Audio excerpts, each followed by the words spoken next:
My uncle sent me a video of my family calling me a worthless burden, while I'd been paying their mortgage for years. "She owes us," they said. I didn't say anything and acted normally, until next payment came due.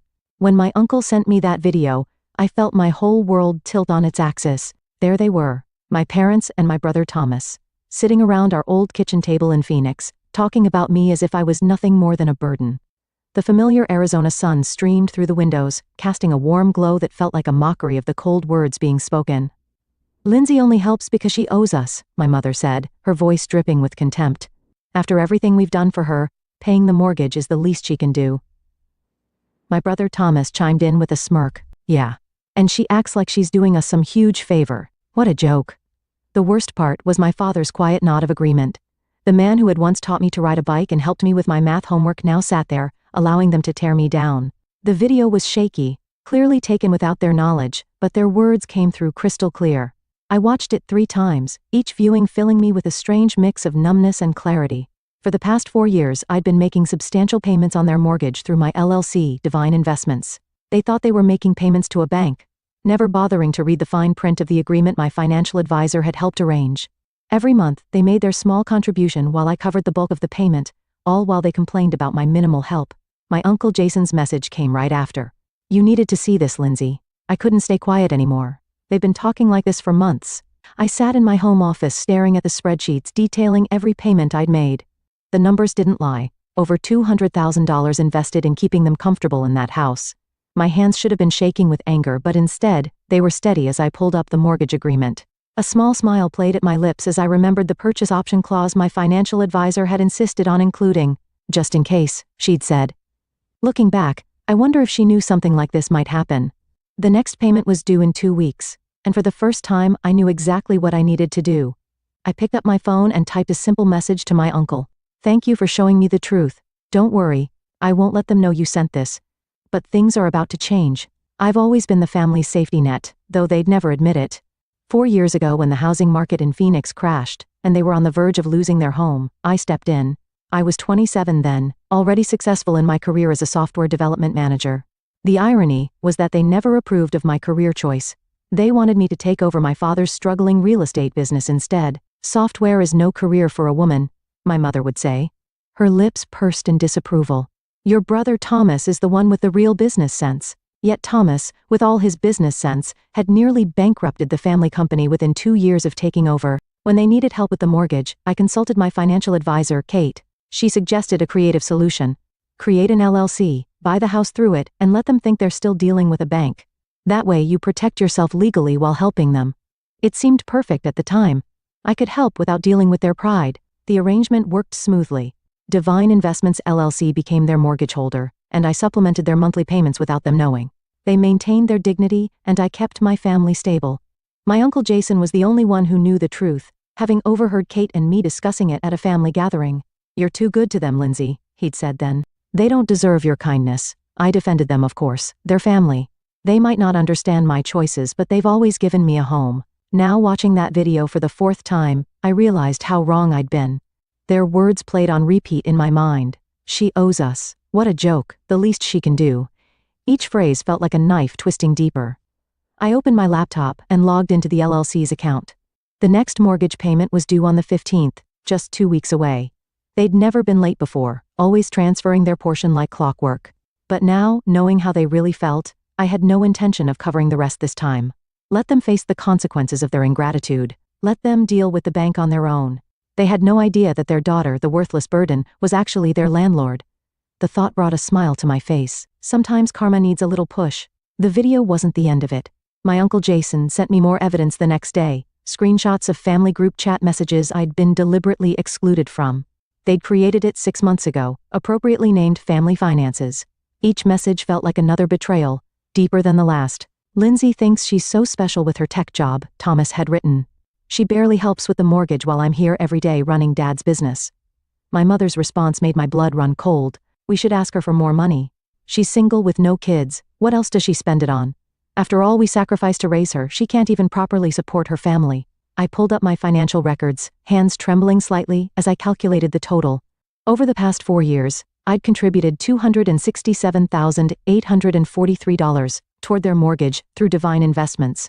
While they'd only paid $52,157, they thought their $1,100 monthly payments to the bank were the bulk of the mortgage. They had no idea I was covering the additional $5,400 every month. My phone buzzed, a message from my mother. "Sweetie, could you come to dinner this Sunday? We need to discuss something important." I knew exactly what that something was. They were planning to ask for more money, probably with emotional manipulation and guilt-tripping as side dishes. The thought of sitting there pretending I didn't know what they really thought of me made my stomach turn. I called Kate, my financial advisor. "I need to know my options with the purchase agreement." "I had a feeling you might," she said, not sounding surprised at all. "Remember that clause we included? If they miss a payment, Divine Investments can exercise the purchase option immediately. The house would be yours outright, and they'd become month-to-month tenants." A plan started forming in my mind. And if they were late with rent, standard Arizona eviction laws would apply. "You'd be within your rights to give them notice." She paused. "Lindsay, are you sure you want to go this route?" I thought about years of condescension, of being the family ATM while they mocked me behind my back. I thought about Thomas running our father's business into the ground while they praised his business sense. I thought about every snide comment about my career, my life choices, my supposed obligations to them. "Yes," I replied, my voice steady. "I'm sure. But I won't tell them anything yet. Let them think everything's normal for now." I texted my mother back. "Of course, I'll come to dinner. Looking forward to it." The heart emoji felt ironic, but necessary. After all, they'd taught me well. Sometimes the best revenge requires a perfect poker face. The next mortgage payment was due in 13 days, and for the first time since this arrangement began, I wouldn't be there to catch them when they fell. Sunday dinner felt like an exercise in self-control. I arrived at their Phoenix home exactly at 6, the setting sun painting the desert landscape in shades of orange and purple. The house, my house technically, looked exactly as it had for the past 20 years. The familiar scent of my mother's lasagna wafted through the air, a calculated choice meant to remind me of happier times. "Lindsay, sweetheart." My mother rushed to hug me, her designer bracelet catching the light. I noticed it was new, probably purchased with money they should have put toward their mortgage payment due in 9 days. Thomas sat at the dining table looking smugger than usual in his pressed business casual attire. "Hey sis, good of you to make time for your family." I smiled, remembering his message about me barely helping. If he only knew that his entire lifestyle depended on my generosity. "I always have time for family," I replied, the irony thick in my throat. My father emerged from his study, his reading glasses perched on his nose. He was reviewing some papers that I glimpsed were bank statements. The sight nearly made me laugh. They were preparing their pitch carefully. "Before we eat," my mother began, setting down the lasagna, "we wanted to talk about something important." She glanced at my father, who nodded encouragingly. "Of course," I said, serving myself a portion. "What's on your mind?" Thomas cleared his throat. "Well, as you know, Dad's business has been facing some challenges. The real estate market isn't what it used to be." I took a bite of lasagna, chewing slowly. The business had been facing challenges ever since Thomas took over, despite the Phoenix market being stronger than ever. "We've been thinking," my mother continued, reaching for my hand across the table, "about how blessed we are to have such a successful daughter. Your father and I sacrificed so much to give you a good education." I watched her performance with newfound clarity, the gentle touch, the reminder of their sacrifices. It was also carefully choreographed. "The mortgage payment has become quite a burden," my father added, his voice carrying that particular tone of paternal authority he'd always used to make me feel small. "And with you doing so well in your computer work." "Software development," I corrected automatically, though they'd never bothered to understand the difference. Right. He waved dismissively. "Well, we thought perhaps you could help more with the monthly payments. After all, this is your family home too. If they only knew how much of it was already mine." "We're only asking for an extra $2,000 a month," my mother added quickly. "It's not much considering your salary." I took another bite of lasagna, using the moment to maintain my composure. They wanted $2,000 more when they didn't even know I was already paying over $5,000? The audacity was almost impressive. "I'll think about it," I said finally, my voice neutral. "Times are a bit uncertain right now." "Uncertain?" Thomas scoffed. "Please, we all know you're doing fine. Unlike some of us who are actually working hard to keep this family's legacy alive." I smiled, thinking about the notification their bank would send when they missed their payment next week. "You're right, Thomas. Sometimes we all get exactly what we deserve." After dinner, I excused myself to use the bathroom, but took a deliberate detour past my father's study. The door was ajar, and I could hear my parents and Thomas talking in hushed voices. I paused, my heart pounding as their words drifted out. "She's not going to help," Thomas said, his voice bitter. Did you see how she just sat there, acting all superior with her tech money while our business is struggling? Patience, my father replied. We have another option. Remember those investment documents I found in her cloud storage when she used our Wi-Fi last month? She's been hiding money from us in some company called Divine Investments. My blood ran cold. They'd snooped through my files during my last visit. I'd carelessly used their Wi-Fi without a VPN, and my cloud storage had synced automatically. I looked it up, my father continued. It's a legitimate LLC and it's doing very well. She's been squirreling away money there instead of helping her family. I raised a snake. My mother's voice chimed in. We'll give her one more chance to help voluntarily. If not, I'll remind her about that time in college when she took money from your business account for her tuition. She thought we never knew, but we have proof. She'll have to help us then. I had to bite my lip to keep from laughing. The money they were talking about? I'd borrowed it with my father's permission when their check for my tuition bounced. I'd even paid it back within a month with interest. I had emails proving everything. Their attempted blackmail was as pathetic as it was desperate. And if that doesn't work, Thomas added, we can always reach out to her company's HR department, ask some questions about her mental stability, maybe suggest she's been stealing company resources for personal projects. That would get their attention. The casual way they discussed destroying my career sent ice through my veins. These people weren't family. They were parasites wearing family masks. I quietly slipped back to the bathroom, flushed the toilet for show, then returned to the dining room. They filed back in moments later, all wearing practiced smiles. Lindsay, dear, my mother said sweetly. Have you given any thought to what we discussed, about helping more with the mortgage? I met her gaze steadily. Actually, I have. You're right. Family should help family. I'll have an answer for you in about 8 days. The timing wasn't random. Their mortgage payment was due in 8 days, and I knew exactly what would happen when they missed it. Divine Investments would finally reveal its true ownership. 8 days? Thomas frowned. Why such a specific timeline? I stood up, gathering my purse. Just need to check some things with my financial advisor. You understand, right? Being careful with money is just good business sense. I smiled at Thomas as I echoed their favorite phrase. My mother walked me to the door, pulling me into another calculated hug. We knew you'd understand, sweetheart. Family always comes first. Yes, I agreed, thinking of the eviction notice I'd already drafted. Family always gets exactly what they deserve. As I drove home, I called my Uncle Jason. You were right about them, I said when he answered. But don't worry. I'm done playing the silent partner in their little drama. It's time for the final act. The week crawled by with excruciating slowness. My family kept up their pressure campaign, sending daily texts about their urgent financial situation. Each message only strengthened my resolve. I forwarded everything to Kate, my financial advisor, who was helping me prepare for the inevitable confrontation. The paperwork is ready, Kate confirmed during our meeting 3 days before the payment was due. Once they miss the payment, Divine Investments can exercise its purchase option immediately. I've also prepared the eviction notices just in case. I nodded, reviewing the documents. And you're sure everything's legally sound? They can't fight this? They signed the agreement 4 years ago, Kate assured me. Your father barely read it. He was too desperate for the bailout. Everything's perfectly legal.